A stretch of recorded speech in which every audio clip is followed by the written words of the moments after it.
Hello, good evening, and welcome back. Dutch tractor protest sparks worst rush hour. And what is this in response to? Why, it's the Netherlands version of the Green New Deal, of course. Because, of course, animals are responsible for between 2 and 52% of greenhouse emissions. Why the big discrepancy? Well, it depends what you count as greenhouse emissions, and then it depends if you're counting everything that goes into growing food for the livestock, the displacement that happens for that, transporting around the livestock and the food as well, and the emissions from the livestock to reach the largest possible number, or if you're offsetting the amount that isn't created because the livestock are eating it. For example, most of the stuff they eat is the stuff that humans won't eat, so it's all the waste produce that is gone to animals.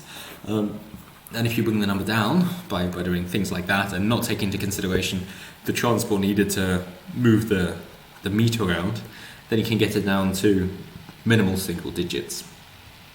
So, with that in mind, let's read on. Tractor driving farmers taking to the streets to demand greater recognition have caused the worst ever Dutch morning rush hour on Tuesday, according to monitoring organisation NWB.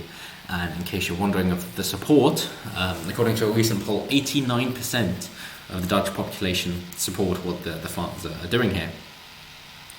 There were 700 miles of jams at the morning peak, it said. Farmers reacted angrily to claims that they were largely responsible for a nitrogen oxide emissions problem. And nitrogen, in case you're wondering, that's from the harbour process, as in what was responsible. I mean, okay, you could talk about Zyklon A and Zyklon B if you want to go into the Nazi extermination camps, seeing it's a very similar issue made by the same guy. But the harbour process is responsible for, I believe it's reducing famine by about a third. It's a ridiculous amount. The great effect that he has had on the world in order to reduce world hunger is phenomenal. But because of that, now they're saying, oh no, you're actually doing bad stuff for the world. Yes.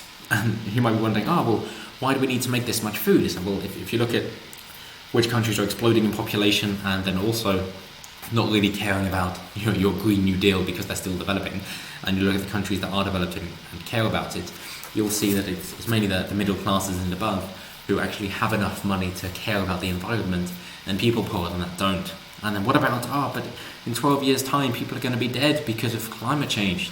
Well, no. The original article study was that in 12 years' time the effects of climate change might be irreversible, but not that everybody will be dead. But now you've got people being suicidal over climate anxiety because of how they've misunderstood the issue and how that has now been continued. And it doesn't help with somebody like AOC parroting that, but then saying, no, it was just dry humour and you'd have to be as stupid as a sea sponge to believe that, even though 2/3 of Democrats do. So, let's see. Farmer groups believe they are being victimised while the aviation industry is escaping scrutiny. Why might they think that? The greatest emissions are of course from Schiphol Airport in Amsterdam and from Rotterdam, which is where the Hague, Den Haag is based, which is where the parliament is. Funny that. It's almost as if these urban elites are just pushing the problem onto other people. And they think, veganism will help. Well, actually, no, it won't. It's not good for you, and it's not good for the planet either, as I showed earlier, given the details on what the animals eat and how good they are.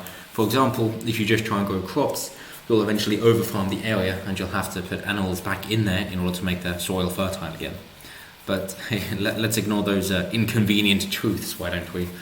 So how big were the protests? The tractors arrived early on Tuesday, some of them knocking down fences to get there. 3 people were arrested according to public broadcaster NOS. And they're not going to show it, but Paul Joseph Watson will. If you want to see them knocking down fences, says we love farmers, no farmers equals no food.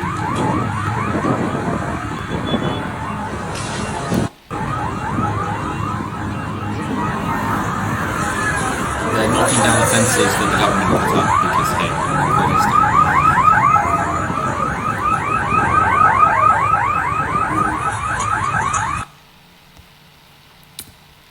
So, Hague Mayor Pauline Crick warned of an unsafe situation, but no further trouble was reported, and drone pictures show dozens more tractors parked on Scheveningen beach while their owners joined the demonstration. So at the scene we have Anna Holligan here, saying, amber lights flashing, horns blaring, the Green Army rolled in, and their message was unambiguous. No farmers, no food. You love bread, meat and fries, without farmers you wouldn't have them. The slogan spread, which is completely understandable. Cut off the food source. That's what armies do in war. That's the idea. You cut off their supplies. Why are you doing it willingly? Every farmer felt the same frustration that the industry was being targeted by a government scrambling to hit its climate goals. Yes, because they don't want to reduce their money, but they want to be seen doing something, and therefore they think, let's push the problem elsewhere, we won't have to worry about it. These people will just accept what we have to say. No, of course they won't. They say if the government wants to avoid the farmers' wrath, it must ensure that lucrative businesses such as motor racing airports and multinationals are subject to equal scrutiny. But of course it's never equal rights for everybody. And hey, why don't they get involved on the youth train as well? So, they show here that children are getting involved. It was not just the farmers who took to the streets by their children too, as they headed to a Christian primary school on toy tractors in the eastern farming town of Ommen. Because hey, 16 isn't young enough. Step aside, Greta. We've got some newbies in tow. So let's see, how serious is the crisis? And they show them up there showing the nitrogen dioxide air pollution. They're saying nitrogen oxides play a significant role in air pollution and biodiversity, and nitrous oxide has a stronger greenhouse gas effect than CO2. Yes, but most things do, and the most abundant one is water vapour, but unless you can predict clouds, good luck with that. And nitrogen, that's found in protein, of course, and it's very effective for plants to grow, so it is highly encouraged to use it. So what were they actually trying to protest in particular? So, Liberal MP Thierry de Groot calls for livestock production to be halved, meaning 6 million fewer pigs and 50 million fewer chickens, prompting a furious reaction from farmers. Yes, they want to halve them, so either half the people go out of jobs, or they make so little money that they can't do it anymore. Or then they pump up the prices, in which case people wouldn't be buying it, because then you have demand going down given prices. Yep, either way, that ain't gonna work. So, I would say best of luck, but I really do not want you to succeed. So that is the story, but let's wrap up with their conclusion. The Dutch government has set a target of reducing greenhouse gas emissions next year by 25% of 1990 levels. Last month, a health watchdog said emissions had been cut by 15% in that time, largely by reducing methane, nitrous oxide and other gases. Carbon dioxide levels have remained the same.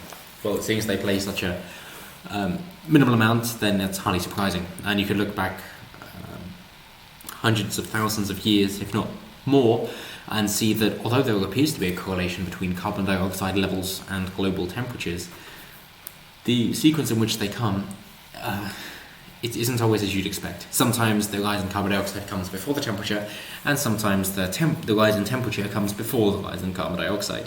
So it doesn't seem to be a cause and effect, as is so often parroted. But anyway, that's it for now. It's nice to see then that at least people are saying, hang on a minute, you're full of shit, and you're not going to get away with it. And I think we're going to see these protests happening more and more, because I think that the mask has slipped, and now that it's gotten to a point where we've gone from a tolerable hell into an intolerable hell, more and more people are protesting governmental policies which they might have let slip a while ago, but now there's been too much happening that they think, hey, this is the time to actually make a stand and make a change, because we're not sure when it will happen again. And again, as Paul Joseph Watson mentioned, that it's similar to the Yellow Vest riots in France, in Paris, which was also in part at least due to rural effects, as we have with his conclusion here, saying the scenes were reminiscent of the early days of the Yellow Vest movement in France, which was also partly a rural backlash to environmental taxes, including fuel tax increases, of course, that in particular. And they wore the Yellow Vests and continue to do so because it is the bureaucracy going far too far, saying that all vehicles must have two high-vis vests in their vehicles to say, hey, this is ridiculous, but let's prove we're abiding about it anyway. So, as always, let me know what you guys think down below, and of course, thank you so much for getting me to 100 subscribers.